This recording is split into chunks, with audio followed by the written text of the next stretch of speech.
Assalamualaikum warahmatullahi wabarakatuh.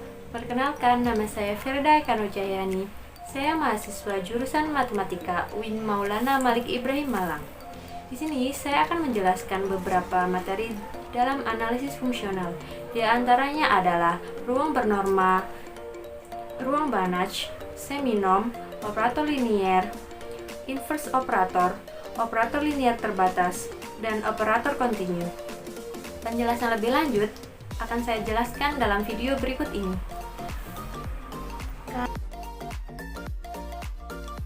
Di sini saya akan menjelaskan beberapa soal dari UAS analisis fungsional.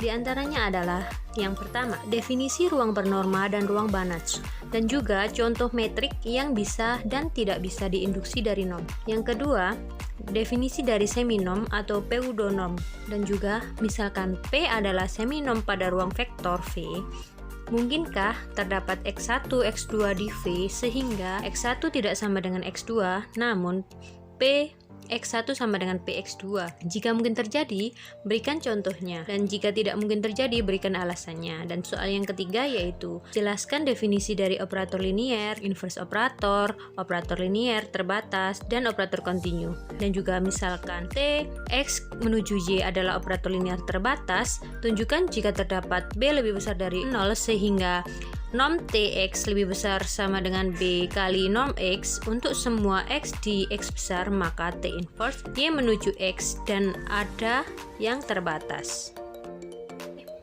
Kita menuju pertanyaan yang pertama, yaitu definisi dari ruang bernorma dan ruang Banach, dan juga contoh metrik yang bisa dan tidak bisa diinduksi dari norm.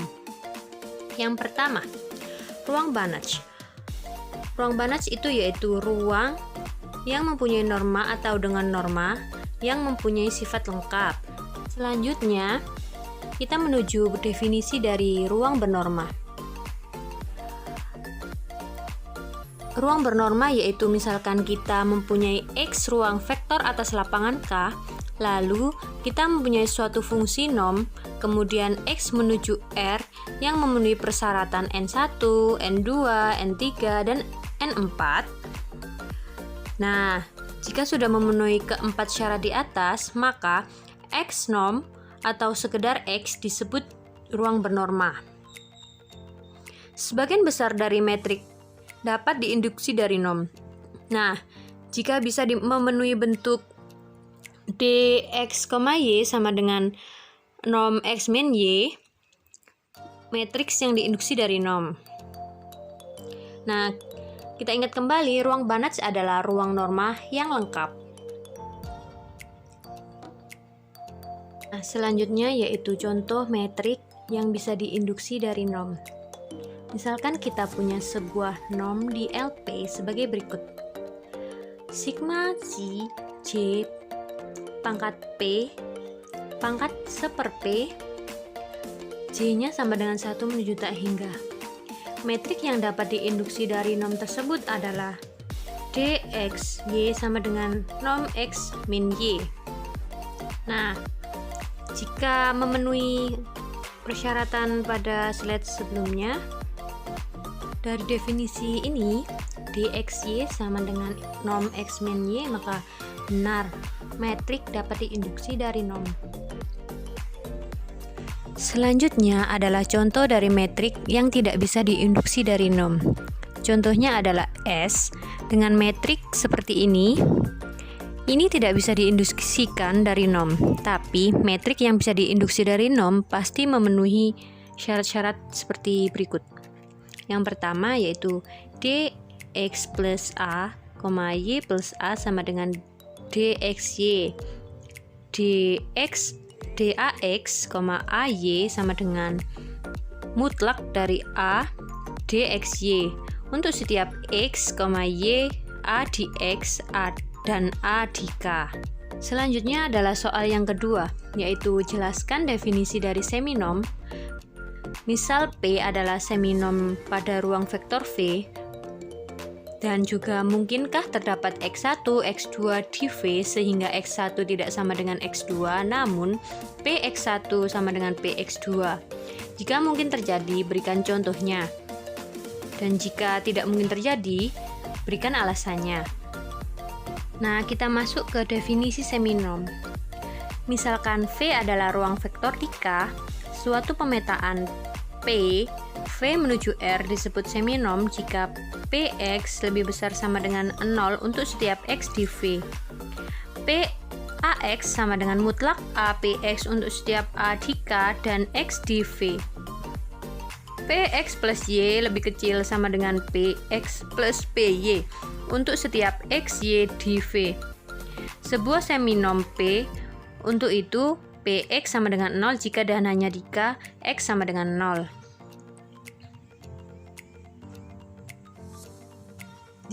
Dapat disebut norm.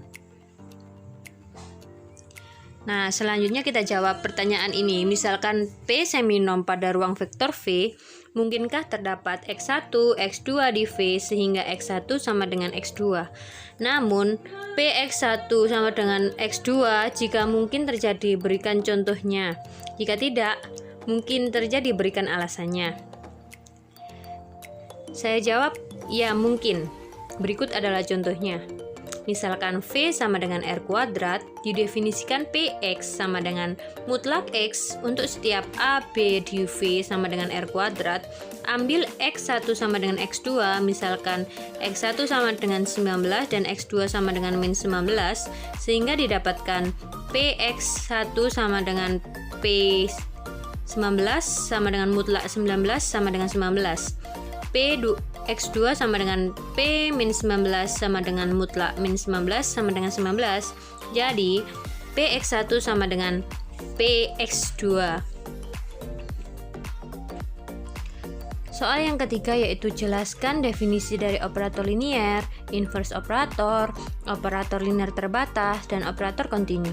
Misalkan T, X menuju Y adalah operator linier terbatas, tunjukkan jika semua B lebih besar dari 0 sehingga norm Tx lebih besar sama dengan B kali norm X untuk semua X di Y, maka T inverse Y menuju X ada dan terbatas. Selanjutnya adalah definisi dari operator linier.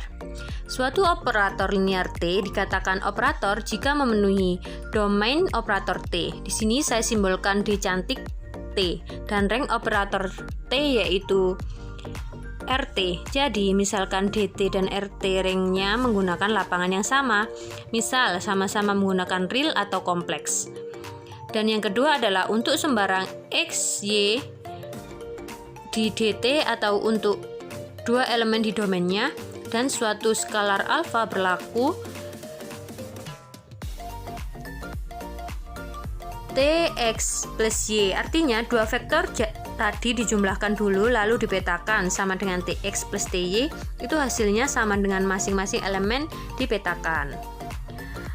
T alpha X artinya elemen dari tadi dikalikan dengan skalar dulu baru dipetakan sama dengan hasilnya perkalian dari antara skalar dengan hasil pemetaan dari elemen tadi. Nah, jika digabungkan menjadi T alpha X plus beta Y sama dengan alpha Tx plus alpha Ty. Selanjutnya yaitu adalah inverse operator. Jadi layaknya fungsi pada sebelum-sebelumnya, operator linear pun juga punya inverse dan sifatnya sama, yaitu T inverse T dari X sama dengan X. Jadi kalau misalkan suatu elemen di domain dipetakan, lalu di inverse hasilnya akan balik lagi ke domainnya. Kalau misalkan elemen range-nya diinversekan terus dipetakan kembali, akan kembali pada range-nya.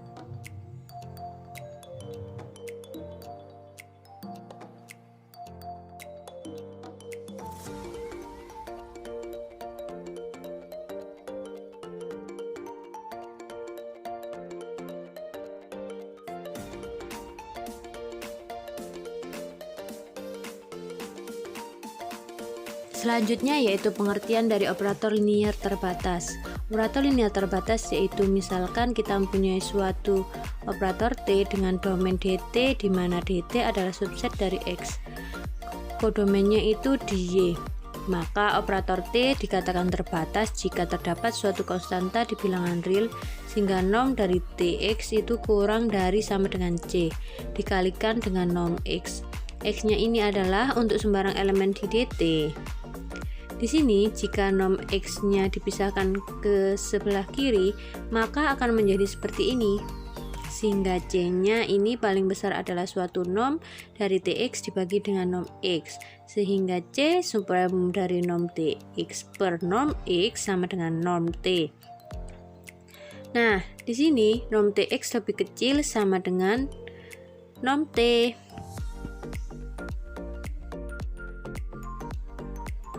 Selanjutnya yaitu operator continue. Operator continue itu jadi misalkan kita mempunyai operator T domainnya ke Y, lalu domainnya X-nya Y-nya adalah ruang bernorma, maka T dikatakan continue di suatu titik di domainnya jika memenuhi suatu setiap epsilon positif, delta positif. Sehingga jika norm X min X0 itu kurang dari delta, maka untuk norm dari Tx dikurangi Tx0 itu kurang dari epsilon untuk setiap X yang ada di dt.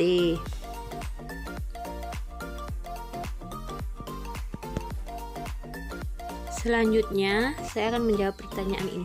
Misalkan Tx menuju Y adalah operator linear terbatas, tunjukkan jika terdapat B lebih besar dari 0 sehingga norm Tx lebih besar sama dengan B kali norm X untuk semua X di X besar, maka T inverse Y menuju X ada dan terbatas. Tunjukkan T injektif sehingga terdapat T inverse karena T bijektif. Diasumsikan T surjektif. Pilih semua X1, X2 di X dan misalkan X1 tidak sama dengan X2, maka norm dari X1 min X2 itu lebih besar daripada 0. Karena T linear, maka norm dari Tx1 min Tx2 sama dengan norm T kali X1 min X2 lebih kecil sama dengan B kali X1 min norm X1 kurangi X2 lebih besar daripada 0. Maka Tx1 tidak sama dengan Tx2. Untuk menunjukkan terdapat C lebih besar dari 0 sehingga norm T inverse Y lebih kecil sama dengan C kali norm Y untuk semua Y di Y besar. Karena T surjektif, untuk setiap Y di Y besar terdapat X di X besar sehingga Y sama dengan T. Terdapat T inverse, maka X sama dengan T inverse Y, maka norm T inverse T kali T inverse Y lebih besar sama dengan B kali norm T inverse Y, maka norm T inverse Y lebih kecil sama dengan 1/, B norm Y, di mana C sama dengan 1/, B lebih besar daripada 0. Nah, demikian penjelasan dari saya. Kurang dan lebihnya saya mohon maaf yang sebesar-besarnya.